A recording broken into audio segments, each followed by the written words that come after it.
Tundub, et USA ja Iraani vahelised läbirääkimised on taas ummikusse jooksnud. Hormuzi väin Lähis-Idas on taas suletud. Nii teatati ametlikult Teheranis, süüdistades Donald Trumpi selles, et ta ei täida teatud kokkuleppeid. Veelgi enam, mõned minutid tagasi sai teatavaks, et Iraani islamirevolutsiooni kaardiväe võitlejad avasid tule läbi Hormuzi väina liikunud laeva pihta, andes mõista, et see on tõepoolest suletud ja parem on seda keeldu mitte rikkuda. Veelgi enam sai teatavaks, et üle 20 tankeri pöördusid kohe kiiresti ümber ja hakkasid sellest Hormuzi väinast eemane liikuma, hoolimata sellest, et Valges Majas kinnitati varem, et nad tagavad selle veeala turvalisuse. Veelgi enam, Iraanis väideti isegi, et Donald Trump valetab ning Iraan vastas Trumpile karmilt tema plaanide kohta viia rikastatud uraan USA-sse. Teheranis lükati ümber Donald Trumpi väide rikastatud uraani kohta. Ja teatati, et Trump valetab ning Iraan ei kavatse oma rikastatud uraani kuhugi viia ega ammugi mitte ameeriklastele anda. Kuigi samal ajal ilmus teave selle kohta, et Hiina on valmis võtma enda valdusesse või vähendama kõrge rikastusastmega uraani rikastusastet, mida Iraan oma territooriumil hoiab. Samaaegselt sellega pikendavad Ameerika Ühendriigid sanktsioonide tühistamist Venemaa nafta suhtes, tehes seda viimasel hetkel. Kuigi alles eile teatas Scott Bessent, USA rahandusminister, et nad ei kavatse sanktsioonide tühistamist pikendada. See viitab sellele, et eskalatsioon Lähis-Idas tõenäoliselt nüüd suureneb, kuna sanktsioonide tühistamine Venemaa nafta suhtes on pikendatud kuni 16. maini. Ja selle taustal teatab Donald Trump täna, et tal on häid uudiseid, üsna häid uudiseid läbirääkimistest Iraaniga. Ja ütleb, et ta ootab kokkuleppe sõlmimist. Leping sõlmitakse lähima päeva või 2 jooksul, kuigi Iraani tegevus ei viita sugugi sellele, et nad püüdleksid mingisuguse kokkuleppe poole. Minu nimi on Aleksei Bitši, arutame seda teemat koos. Aga enne kui alustame seda saadet, palun tellige kanal, pange like, kirjutage oma kommentaar selle saate alla ja liituge minu Telegrami kanaliga Bitši News, mille link on selle video kirjelduses. Alustan siis Donald Trumpi avaldusest, mis ei lähe üldse kokku sellega, mis tegelikult toimub. USA president Donald Trump teatas üsna headest uudistest läbirääkimistel Iraaniga, kuid hoiatas, et vaherahu võib lõppeda ilma kokkuleppeta. Tsitaat. Tundub, et Lähis-Idas Iraaniga lähevad asjad väga hästi. Me peame läbirääkimisi nädalavahetusel, ma ootan, et kõik läheb hästi. Paljud neist küsimustest on juba arutatud ja kokku lepitud. Seejärel rõhutas ta, et USA jaoks jääb peamiseks tingimuseks Iraani loobumine tuumarelvast. Tsitaat. Peamine on see, et Iraanil ei tohi olla tuumarelva. Iraanile ei tohi lubada tuumarelva omamist ja see on tähtsam kui kõik muu. Samal ajal andis Trump mõista, et kokkuleppe puudumisel võivad USA loobuda vaherahust ja jätkata surve avaldamist, sealhulgas Iraani sadamate blokaadi. Trump teatas, et otsesed läbirääkimised USA ja Iraani vahel võivad toimuda sel nädalavahetusel. Kuid nagu selgus, võib juba ausalt kahelda selliste plaanide realistlikkuses. Tuletan meelde, et algselt plaaniti otseseid läbirääkimisi neljapäevaks, siis reedeks, siis nädalavahetuseks. Täna on laupäev ja olukord Lähis-Idas ei viita sellele, et me sellele hetkele läheneksime. Ja selliste Donald Trumpi bravuurikate avalduste taustal hakkas olukord Hormuzi väina ümber väga teravalt pingestuma. Iraan teatas rangest kontrollist transiidi üle ja süüdistas USA-d rikkumistes. Iraani organisatsiooni Khatam al-Anbiya kestaabi esindaja teatas, et transiit läbi Hormuzi väina on taastatud range sõjalise kontrolli režiimis, mis tähendab Hormuzi väina täielikku sulgemist, hoolimata sellest, et iraanlased avasid selle alles eile. Iraanis selgitati seda otsust USA tegevusega, eriti mereblokaadiga, mida Teheranis nimetati piraatluseks. Edasi tuuakse tsitaat Iraani relvajõudude operatiivjuhtkonnalt.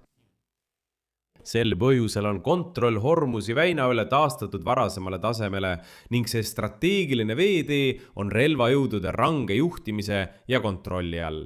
Kuni Ameerika Ühendriigid ei taasta täielikku laevanduse vabadust Iraanis sihtkohta ja sihtkohast tagasi Iraani suunduvatele laevadele, olukord Hormuzi väinas jääb range kontrolli alla ja püsib endises seisus. Siin märgin, et jah, tõepoolest. Pärast seda, kui iraanlased teatasid Hormuzi väina avamisest, teatas Trump, et nad ei kavatse oma blokaadi lõpetada.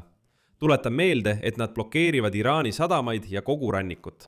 Ja täna teatas Iraani parlamendi riikliku julgeoleku ja välispoliitika komitee esimees Ibrahim Azizi, et Hormuzi väin on taas suletud ning pani selle eest vastutuse USA tegevuse arvele.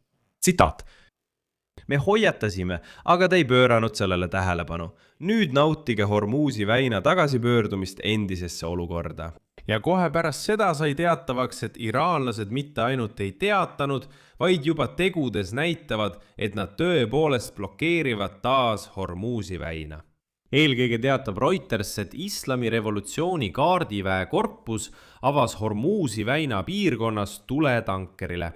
Laevale, mis asus umbes 20 meremiili kaugusel Omanist kirdes, lähenesid 2 Islami revolutsiooni kaardiväe korpuse kaatrit. Seejärel avasid nad tule. Kohe pärast seda hakkasid umbes 20 laeva ümber pöörama ja suundusid Omaani poole, pärast Iraani avaldust Hormuzi väina sulgemise kohta. See tähendab, et Islami revolutsiooni kaardivägi kinnitas oma sõnu kohe tegudega. Lisaks vastas Iraan täna üsna karmilt Trumpile tema plaanide kohta viia rikastatud uraan USA-sse.